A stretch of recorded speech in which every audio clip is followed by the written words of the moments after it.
Welcome back to the channel guys, Ivan here, and today we'll be having a look at this awesome Omega Planet Ocean, which is the newest addition to my collection.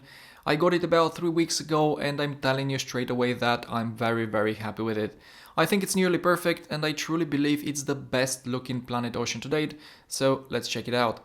By the way, from now on my videos will be available in 4K and hopefully you can see some difference in terms of quality.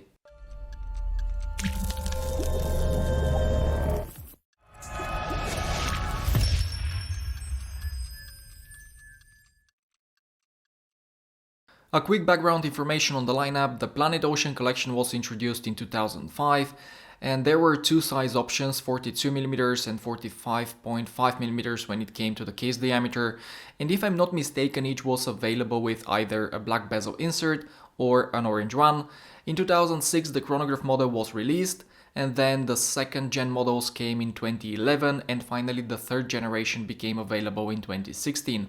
However, the model that I have here today was released in 2019 and the most obvious differences are the orange ceramic bezel and the white ceramic dial, but I'll talk about these in a minute. Just like any other modern Omega, this Planet Ocean comes in what is probably the best packaging you get with a watch under 10 or even 15,000 euro, and as I've said in my Aquaterra video, it really adds to the experience of buying a luxury watch, especially if it's your first. Inside you'll find your warranty card, meta certification card, and also a third card with pictograms of the specs of your Omega. Of course you get a manual too, and in the hidden compartment there is a nice pouch which I guess you can use for transporting some accessories or even the watch itself. Before we continue with the review, I want to give a shout out to Rabat Valencia, who are the authorized dealer that was able to source this model for me. If you ever come to Spain, I strongly recommend to pay them a visit. The selection of watches they have in stock is incredible. The staff is also super professional and friendly, and they will answer your questions over a glass of champagne anytime. I'll leave their website in the description below. Alright, before we start with the review, let's get the dimensions out of the way. If you have never seen a Planet Ocean in person before, you might be greatly surprised here, as this watch wears way smaller than its 43.5mm case would suggest. And you know, many people see the dimensions on paper and automatically assume that it's terribly big and too tall. Then these exact people typically try to talk you out from getting one for that very same reason. But anyway, as I said, the case is 43.5mm wide, but the lug-to-lug distance is 49mm. And yes, it's 16.5mm tall, and while it won't fit under the majority of my shirt cuffs, it's not something that bothers me. In fact, it doesn't feel any thicker than a Tudor Black Bay in-house. And on my 17cm or 6.7-inch wrist, the watch looks great, it's comfortable, but you definitely feel the weight. Sized for my wrist, it weighs 203 grams, which makes it the heaviest watch in my collection, but I actually prefer my watches that way, so no problems here. And you know, even when you put it next to a smaller watch such as this 41mm in diameter two-tone Rolex sub, the Planet Ocean doesn't look immensely bigger. And if you're on the fence of buying one, you have to see it in person first. As I've said before guys, the dimensions often do not tell the whole story, and the watch can look completely different even on people who share the same wrist size. And while we are at it, let's see it here next to a Tag Heuer Monaco, which is 39mm in diameter, and as you can see, once again the Planet Ocean doesn't look huge next to it. And towards the end of this video I'll talk a bit more about the Monaco, so stick around for a few more minutes. Now let's talk about the design, fit and finish of the watch. Here I'll just say that I love it guys. You get the familiar high polished Seamaster twisted bevels, which I think add to the visual illusion of the watch looking more compact. Then the sides are satin finished and the quality of that brushing is exceptional, as you can tell. Then we get to the crown and the helium escape valve, which I have nothing against. I actually like it and I really hope that Omega doesn't remove it, as it makes the watch unique and easily recognizable. Tell me what you think though, but in my opinion a Seamaster 300M Professional or a Planet Ocean without a helium escape valve would feel, well, less Omega. The bezel's design is also excellent, it's very easy to turn, no noticeable backplay, and I can tell you that its action feels significantly better than the one on the Seamaster 300M Professional. The bezel insert is ceramic, it's fully lumed, we'll check that in a moment, and the color is a very nice dark orange, which most of the time looks red. It really goes well with the white ceramic dial, and this color combination is one of the main reasons why I picked this watch. Speaking of the dial, it's absolutely gorgeous and it screams perfection no matter how you look at it. It can be enjoyed through the domed sapphire crystal with AR coating on both sides. It looks very sharp and very clean, it's surprisingly legible too, thanks to the arrow hands and the sort of rectangular hour markers which I believe are rhodium plated, but I might be wrong. I definitely prefer the hour hands over the skeletonized hands of the Seamaster 300M though, and Omega has done a fantastic job in designing both watches so that they don't look and feel too similar. You also get an applied Omega logo, and at 3 o'clock you find the date window, which is well integrated as the date wheel is white too. Then look at the square markers at 3, 6, 9 and 12 o'clock and how they add to the overall symmetry of the dial, especially in low light conditions.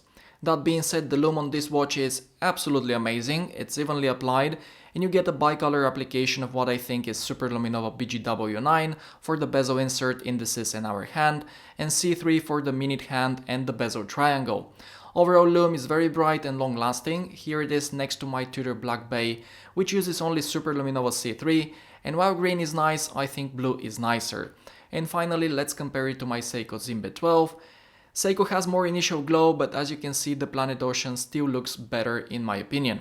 Next, we need to talk about the bracelet, as it's an aspect about watches that I value a lot. As you may already know, I sold my literally brand new Omega Aquaterra because I wasn't happy with the bracelet. Fortunately, the Planet Ocean doesn't disappoint in that department, as its bracelet is literally fantastic. First of all, it feels very solid and very well built, just like the rest of the watch, and the individual links are put together by screws. It's all satin finished, even the sides of it, and it's very comfortable on the wrist. And because it's thick and hefty, it balances out the watch so that it doesn't feel top heavy. The clasp helps in that regard as well. It's a milled out clasp with proper diverse extension, which is also milled, and of course you get Omega's micro adjustment on the go mechanism that we all love, so zero complaints about the bracelet whatsoever. I will even go as far as saying that it's the best Omega bracelet out there. So needless to say that if you're considering this watch, I think you should go for the bracelet. You can add the rubber or leather band later. There is also a NATO strap option, but in my honest opinion this watch doesn't look good on a double pass NATO, as it increases the height of the watch to, I don't know, 30mm. Of course, get what you like, but I think this Omega belongs on a bracelet. Moving on, let's turn the watch around and briefly talk about the movement. This is the caliber 8900, which is META certified. It has a stated accuracy of 0 to +5 seconds per day, which as you know is better than the -4 to +6 seconds per day that COSC certification provides. In fact, that's why it's rated Master Chronometer on the dial. My Aquaterra had this movement, and from my experience it's dead accurate. It's also extremely anti-magnetic to 15,000 gauss or Tesla and a half. Then the power reserve is 60 hours thanks to the twin mainspring barrels, and this movement also counts with a full balance bridge and free sprung index for increased shock resistance. And another feature is the hour hand with jumping hours, which comes in handy if you frequently travel between time zones. But the best part of it is that you can enjoy it through the exhibition sapphire caseback. And guys, taking into consideration that this movement is not hand finished, it looks very attractive as it's rhodium plated and tastefully decorated with Geneva waves. I think at this point it becomes pretty clear that I like this watch a lot. However, there is one thing that I'm not exactly sure how I feel about, and that is the application of air coating on the top of the crystal. I'm probably nitpicking here, but I've seen quite a few people scratching it, and I'm sure that when it happens to me, I won't be very happy about it. In that case, I'll probably have it removed completely, but honestly, I wish Omega had applied it only on the inner side and save us the trouble. Of course, I knew that before buying this Planet Ocean, and I even knew it before buying my Aquaterra, so obviously it's not something that would stop me from buying a watch. On the plus side, it looks awesome and it makes the watch look like it didn't have a crystal at all. Finally, let's talk about the price. This particular model retails for €6,500 in Spain, but I was able to get a 24% discount, which brought the price down to €4,940, which is an amazing deal in my opinion, as I had the whole experience of going to the AD, where my wife and I had a drink, we were shown a ton of different watches, and overall had a great time there for about an hour or so. Another thing that you should know is that this watch comes with a 5 years warranty, which is something that not many brands in this price range have to offer. Once again, I'm very happy that I got this Omega, but as you guys know, buying watches is a vicious circle that never ends, and I'm already thinking about my next big purchase. In fact, I really hope that I can add a Tag Heuer Monaco in-house movement to the collection. I've always liked the look of it, so I asked my AD to let me see it, and guys, it's a killer watch as you can see in this footage.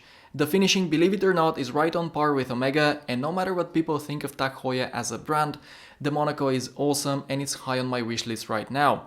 So how about you guys? What do you think of Tag Heuer and what are you planning to add to your collection? Leave me a comment down below. So that's the end of this video. Thank you very much for staying until the end. If you want to contact me, you can do it via my email, the comment section, or by sending me a message on Instagram.